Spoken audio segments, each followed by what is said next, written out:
Good evening, black people and all allies fighting for black liberation, black prosperity, and black joy. I'm Charles Blow, and welcome to Prime.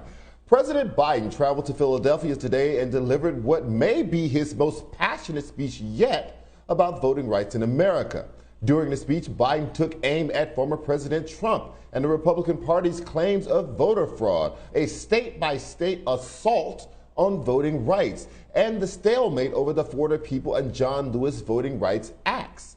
While Biden blasted Republicans for their opposition to voting rights legislation, he failed to outline a plan to overcome their opposition. Biden seemed to subtly acknowledge that the new voting rights legislation may not be passed by the 2022 midterm elections by announcing that his administration will launch a nationwide campaign to educate voters on the state-by-state rule changes and voting restrictions. The power must always be with the people. That's why, just like we did in 2020, we have to prepare for 2022. We'll engage in an all-out effort to educate voters about the changing laws, register them to vote, and then get the vote out.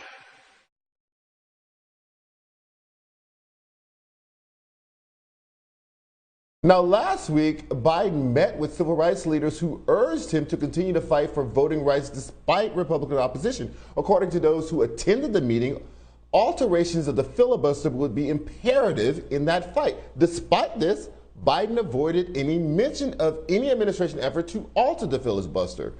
With Democrats' slim majorities in the Senate, Republican opposition would be impossible to overcome with an intact filibuster. Following Biden's speech, civil rights leaders such as Black Voters Matter co-founder Cliff Albright voiced their disappointment with the lack of actionable plans in the speech. Albright tweeted, "It's like listening to a doctor describe in the starkest terms how dire your illness is and then saying, 'Good luck with that,' as he escorts you out of the office." When it comes to the war over voting rights, Biden seemingly has to be dragged to the bully pulpit. And even then, as with today's speech, little to no substance seems to come from it. Joining me now to discuss Biden's speech and where voting rights goes from here is Congresswoman Pramila Jayapal and co-founder of Black Voters Matter, LaTosha Brown. Congresswoman, what was your take on Biden's speech today? Well, thank you for having me on, and I'm so glad to be on with my sister LaTosha, who's been doing such phenomenal work. Look, I tweeted after the speech that it's very clear what we need to do is reform the filibuster. There is no way that we are going to pass these two incredibly important bills without reforming the filibuster. The Progressive Caucus, which I lead, has been championing eliminating the filibuster. It is a Jim Crow legacy. It is used to stop civil rights legislation from moving forward. And the idea that we have ever had bipartisan support for civil rights legislation and voting rights legislation in deeply partisan times in this country is just false. That's not how we have gotten things done in this country, unfortunately. And so we need to pass H.R. 1 and we need to pass the John Lewis Voting Rights Act. The two go hand in hand like a glove together. One will stop all of the things that are happening across the country with these 400 bills that are being passed across the country. And the other, of course, is about restoring and expanding the Voting Rights Act. The two need to go together, and the only way to get them done is to reform the filibuster. So I was very disappointed that the president did not speak about that, because we need him to lean in to this and to ensure that Democrats in the Senate take this opportunity. Because I'll tell you what, when Republicans take over, which they will, if we allow these bills to pass and be the law, they will reform the filibuster, and they will do it in ways that ensure for the rest of our lives that we never have voting rights across this country.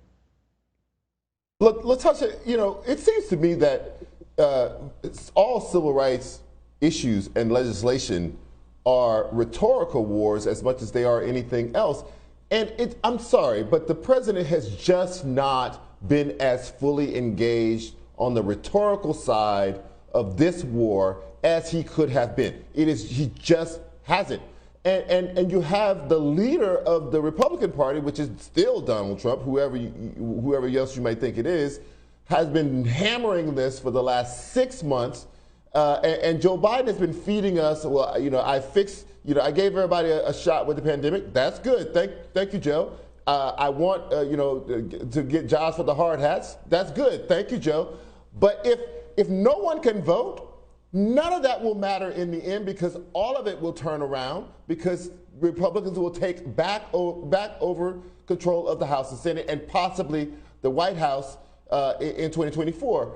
What do you believe has caused Joe Biden to drag his feet on this, which I think is the issue, period? I think that this goes beyond, I said often, while it does have implications around what parties in control, there's something deeper here. We're literally talking about fundamentally the strength of democracy. A democratic nation is judged by how people have access to participate in that democracy, right? That's what determines whether it's a strong democracy or not. There's something very egregious about what is happening right now. And I think part of it is, unfortunately, we have lived in this country in a way that it has constantly been the message to Black people to wait. Just wait to the right time. LBJ did not want to sign the civil rights legislation. Matter of fact, he had to be forced to sign it.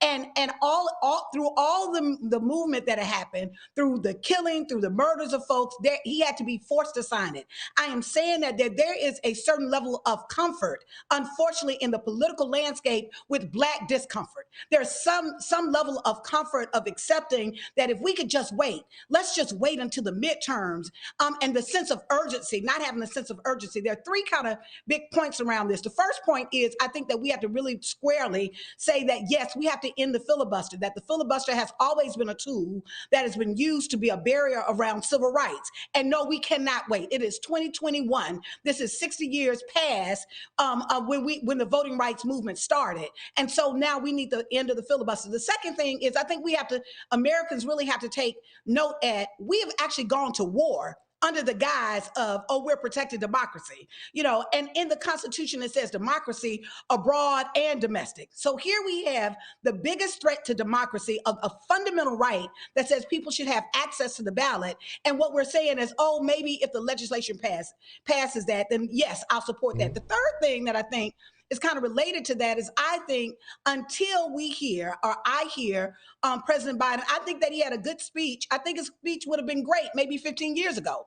In light of where we are right now, in light of literally understanding that there's been a paradigm shift of who the Republican Party is, who the Republican Party even allows themselves to say, they are being very open about, we don't believe in the principles of democracy. Mm-hmm. We don't believe that everybody in America should have access to voting. That to really be able to try to shame them, I think that part of his speech around to shame them, that is not an effective strategy. We have to literally meet what the urgency is of the times. And right now, we're seeing the right to vote, particularly related at communities of color, be attacked every single day. And I don't see the same sense of urgency, of willing to do whatever it takes to protect that right. Congresswoman, I think you said something that we really need to stop and underscore here. The filibuster is going to be done away with anyway.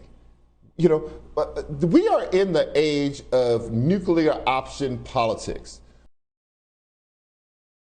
To protect voting rights, or the Republicans will do away with it when they retake control of the Senate for something else, which will probably not be a good thing.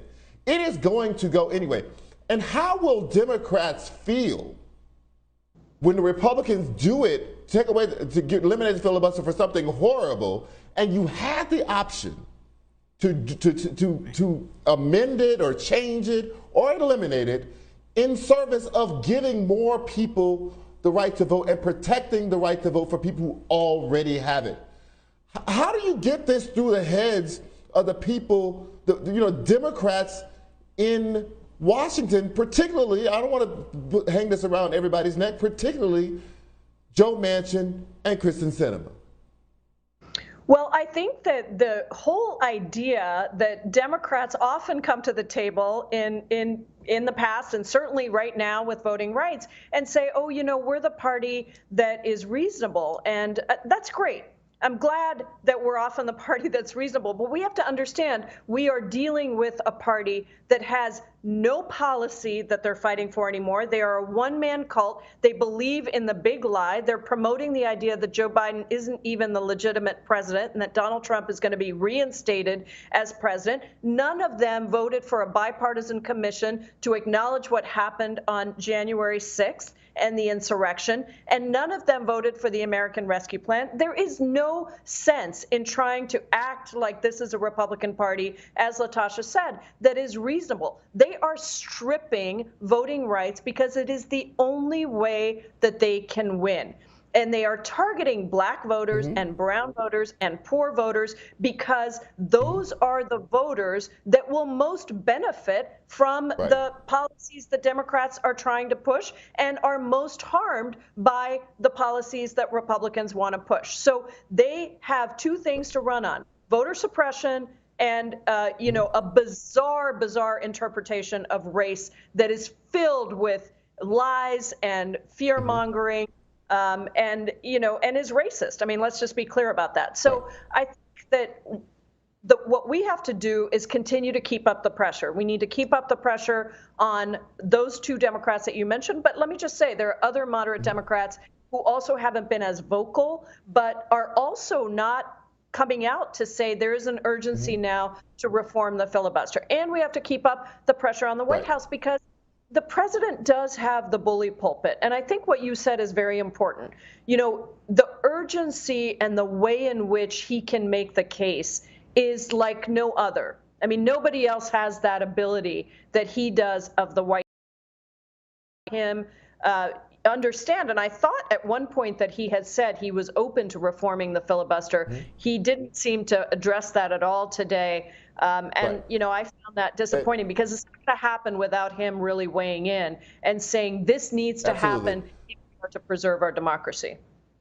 Right, but Congresswoman, just to illustrate that point, you shouldn't even have to guess whether or not he said it or was at some point or not. It should be so clear that a member of Congress should be able to recite back to us verse by verse everything he said about how passionate he was about getting rid of that filibuster.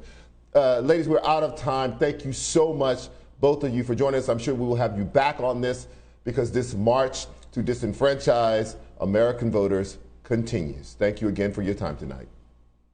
Thank you.